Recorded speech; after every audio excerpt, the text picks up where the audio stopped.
What's going on, guys? Welcome back to Tip Top Sports. Today we're looking at why the MLB is a failure and is dying off by 2030. Change is inevitable. That cannot be argued. The question is whether the forces of change make something better, which takes time to assess. Over the past 20 years, Major League Baseball has moved from a game of movement and strategy to a static contest of boredom, only interrupted by the occasional home run and even a rarer base hit. Don Mattingly, Marlins manager, had a blunt assessment during a recent interview on the state of the game. It says the Marlins are my quarantine. So, my man.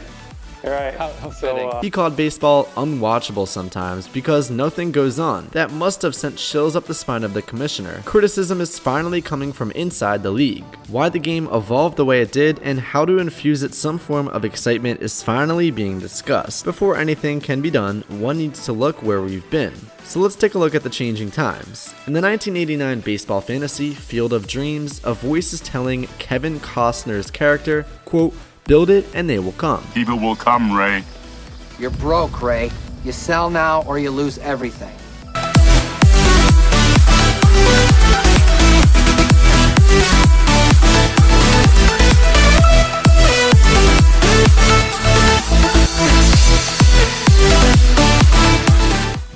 This saying has since become part of the lexicon.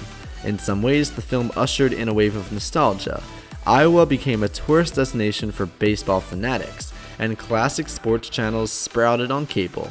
There has been a building boom of new retro ballparks throughout the past 2 decades.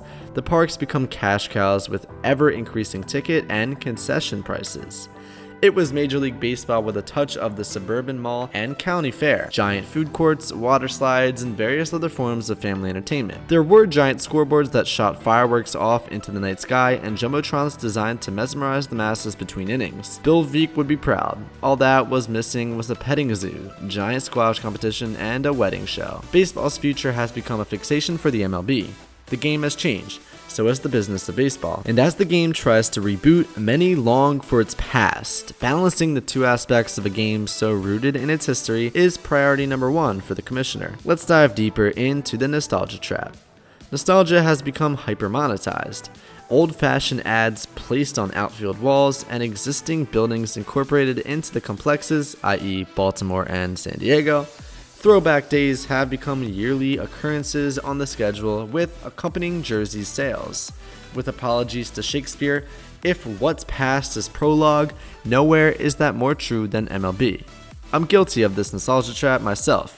In recent years, I sat and watched Game 6 of the 1978 World Series on YouTube. Well, what prompted me to do that? Well, I don't know. I was just home and had free time. But maybe it was the death of Dodger pitcher Bob Welch. I became transfixed from the pregame to the locker room trophy presentation. Let's take a look at this graph of the MLB attendance from 2008 to 2019. As you can see, attendance is currently calculated based on the number of tickets sold and not the actual number of people in the ballpark, but look at that massive decrease. During the past 20 years, overall attendance has declined slightly, but not enough for it to be a crisis. The game even appears to have grown in some countries, particularly Australia and Europe.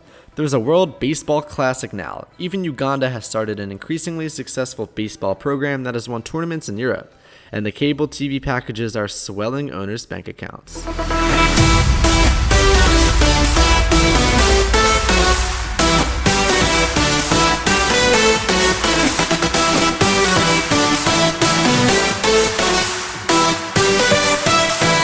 Take a look at the average duration of games. As you can see, from 2010 to 2021, it has increased pretty steadily, which is not good because the longer the game, the easier it is to get bored. Behind those numbers lay many problems for MLB as a national sport. A graying fan base, increasing competition from other sports, and a general apathy brought on by a long season have all helped to shrink the sport's following. Players get paid more but seem to do less. Whole careers are spent as a DH. Nobody seems to care if you strike out anymore as long as you can pop 40 homers. Having a high fielding percentage is considered old school. And go ahead and ask someone to lay down a bunt. You may as well ask them to reprogram a supercomputer. Relief pitchers can come in for one batter a game. A left-handed middle relief pitcher can work 3 times a week. pitch to 3 batters, and make $1 million a year. I don't begrudge anyone getting paid, but there is a tipping point for the equilibrium between input and output on the field. And there's one more downside to all that pitching changes. The games are much longer. A half inning late in the game could take 30-40 minutes. The average length of a game remains just over 3 hours.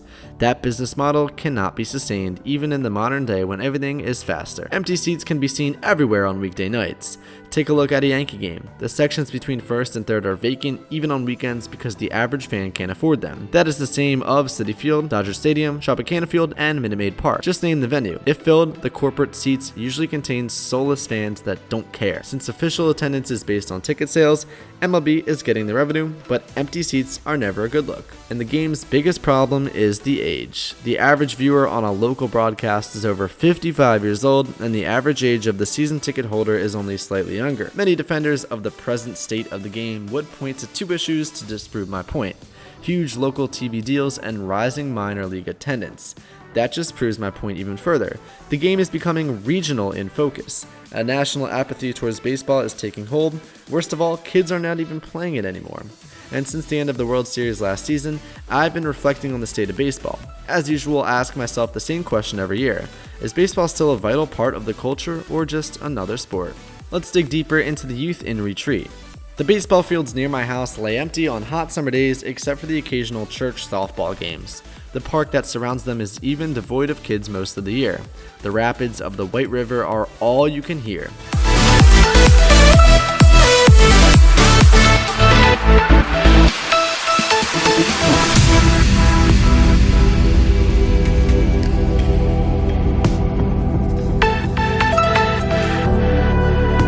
The sound of a ball hitting a bat, whether it be wood, aluminum, and even wiffle, that was so much part of my childhood, and that's missing. You're more likely to hear skateboards rumbling down the hill leading to the park.